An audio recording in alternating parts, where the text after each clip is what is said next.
All right, I wanted to make a video to talk a little bit about, because I couldn't find any on YouTube that talked about the eBay headers for a big block Chevrolet.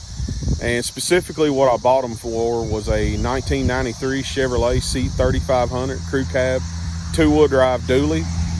They were like $165 shipped, which, you know, was not bad at all for a full stainless set of shorty headers.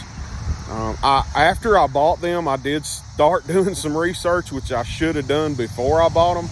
But I read quite a few threads on Facebook about fitment problems and fitment issues with these style headers.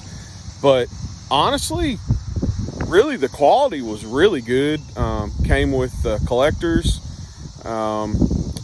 collector gaskets, header gaskets, and just overall the quality, man, they are really sturdy set of headers, and I was just absolutely super impressed with the look and the overall quality of the header. But again, I bolted these on with the engine on an engine stand first, and I didn't like the bolts that they came with. They were a small 10mm head bolt, and I switched mine over to a 9/16 head grade 8 3/8 bolt.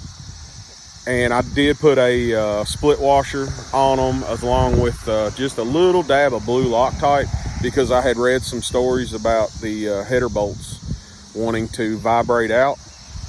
But I'll show you guys real quick what they look like and how they fit after installing the motor in the truck. I'm still not done wiring everything up, but we'll go over that and just show you the fitment. So this is my 93. Again, I've got it torn apart right now. It started life as a 6.5 turbo diesel, and I'm not a diesel guy at all, and especially with the 6.5, it's just everything that I had read about them, they were just absolute shitbirds. I mean, broken cranks, you really could not get much out of them. And I had this 454,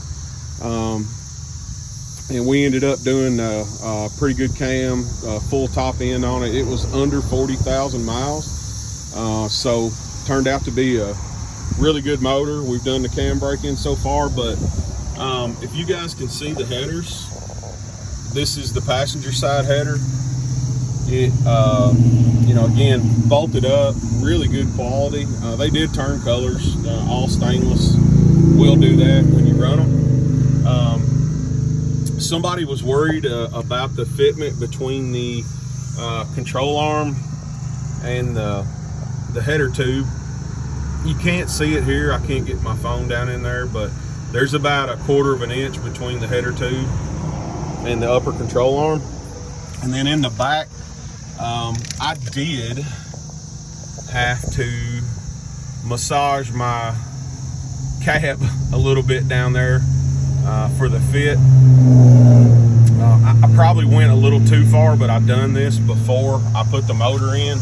I did not want to have that thing up in the air, dangling off the chain, trying to figure out what I needed to do for that header. The driver's side fit great, except for the upper motor mount that is actually bolted to the motor. They call it the clamshell mount. If I can get in there, we had to trim the top corner of that clamshell mount off, and honestly, I don't think it hurt anything at all to do that for the fit. But absolutely plenty of room on this side, no fitment issues whatsoever besides that mount. So if you do want to go this route, I can tell you it is absolutely worth the $165 for these headers. They look great and they sound amazing with an open header like that. But I am going with a 2.5 inch exhaust with turn downs by the rear wheels, and there will be an SLP loudmouth type muffler that are going on there.